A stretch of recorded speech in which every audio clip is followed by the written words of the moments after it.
China and Taiwan have a combative relationship. China has fired missiles towards Taiwan in the past. There's suspicion in the media that China shot down Flight 611. There were a lot of theories about, it was shooting down by enemy fire. Only 8 months earlier, a Siberia Airlines flight with 78 people on board was shot down over the Black Sea. It was accidentally hit by a missile fired from Ukraine during a training exercise. On the day of the China Airlines crash, China was conducting military exercises in the Taiwan Strait. But officials there insist no missile was launched towards Flight 611. None of the wreckage recovered so far has any of the telltale signs of being hit. And there's no evidence on radar that there was ever a missile heading for Flight 611. Once the evidence began to come in, it very quickly ruled out a missile, much the same way that it ruled out it being a mid-air collision. There were no other objects in the air near the airplane. Few things would cause a plane to break up in mid-air. One of the big ones is a bomb. Medical examiners check the bodies that have been recovered for burn marks and shrapnel. They find none. The plane's metal skin would be torn and curled in a very particular way if there had been a bomb on board. Investigators find no such damage on any of the pieces. But to rule out a bomb, they'll have to find more wreckage. I think that'll be it for floating wreckage. The team from the NTSB arrives in Taiwan. Morning, I'm Clint Crookshanks from the NTSB. Hello. Good to see you, gentlemen. I'm afraid we still don't have much. Clint Crookshanks is a structural engineer who knows the 747 intimately. I didn't have any preconceived notions. This was my first major accident working for the NTSB. We are not getting much from the floating debris. In-flight breakout. That's all we know. Taiwan's Civil Aeronautics Authority doesn't take any chances. They ground all of China Airlines 747-200 series planes until they can be inspected for mechanical flaws. This puts added pressure on investigators to find out what happened. Thank you for bringing these. To the NTSB, this accident seems to have a lot in common with one of the world's most studied plane crashes. That of TWA Flight 800, 6 years earlier. Like the China Airlines flight, it broke into pieces while still climbing. That plane crashed into the Atlantic shortly after taking off from New York. TWA Flight 800 was the biggest investigation the NTSB has ever done. Lasted about 4 years. The painstaking investigation uncovered a design flaw with the 747. Wiring near one of the plane's fuel tanks could spark and ignite the fuel in the tank. Investigators conclude that's what likely caused the crash. Investigators are struck by similarities between the two flights. Both were 747s. Both disintegrated without warning while still climbing. Both flights took off in very hot weather. The heat may have caused Flight 800 to explode. That plane sat on the tarmac with its air conditioning running.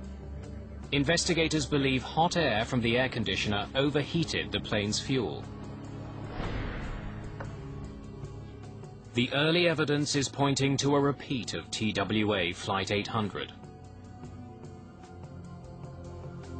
So it looks really very, very similar. So therefore, our immediate focus was essentially the central fuel tank.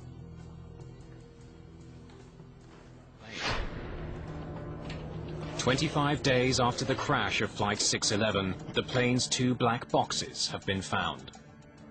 One contains voice recordings of conversations in the cockpit. The other, data from the plane's flight computer. Either could hold the clues that will reveal what happened during the final minutes of the flight. If the answer is on the tape, investigators may not have to bring up more wreckage to the surface. The data is critical. Body ready? Investigators begin with the plane's cockpit voice recorder. They hope that the pilots will have said something to each other about an emergency on board. Welcome aboard, China Airlines. The recording begins about 10 minutes before the plane took off. 20.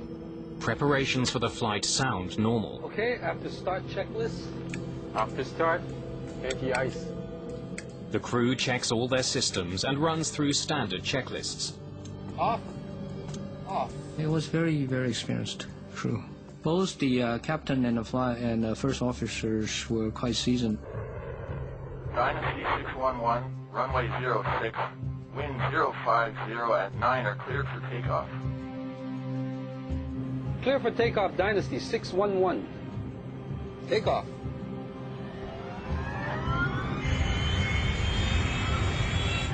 $80. Check. E1.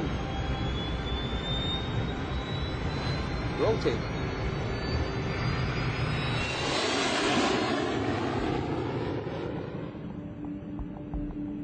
Flap 5. 1 green. Okay, flap up. Investigators listen to more than conversations. They also want to hear if the plane itself was making any unusual sounds. Noises on the cockpit voice recorder can either be audible spoken words that are recorded by a microphone, or they can be structural discrepancies that are picked up by the microphone. Taipei Control, send If anything, though, this cockpit is unusually quiet. air 608, reduce speed 210 knots. The captain seems relaxed. 200 knots, roger. Airway 608. The microphones pick up the sound of controllers talking to other planes. Send Asia 536, fly heading 050. Heading 050. In the moments before the disaster, nothing seems wrong. Airway 6, There are no unusual sounds. now descend and maintain 250. The final words spoken in the cockpit are from Captain Yi Cheng-fung. 2000. He calls out the distance to their cruising altitude. You are now 12. That's followed by the sound of a chime, alerting the crew that they're nearing 35,000 feet. And then the cockpit microphone picks up the sound of the plane breaking apart. Half a second later, the recording stops. The cockpit voice recorder indicated that the conversation of the cockpit crew were totally normal, and all of a sudden just died. The recorders told us that something happened, but it wasn't enough to tell us exactly what it was yet. Many things had been ruled out by then, but we didn't have the golden nugget. We didn't have the real piece of evidence that told us what initiated the breakup of this 747. After the disappointment of the voice recorder, studying the wreckage becomes the only option for investigators.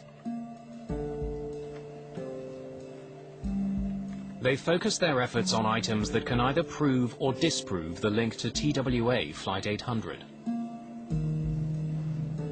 So we play a lot of focus on the wreckage observation and examination of the central fuel tank. On July the 12th, 48 days after the crash, Okay, whoa. A little to the left, please. success. All right. That's definitely the central fuel tank. Okay, let's mark that. Let's bring that up.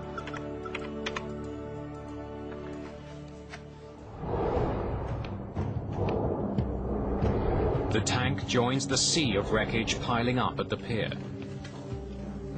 Investigators study it closely for any evidence that it exploded.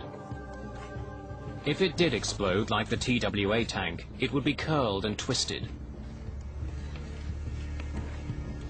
And the metal would be bent outwards.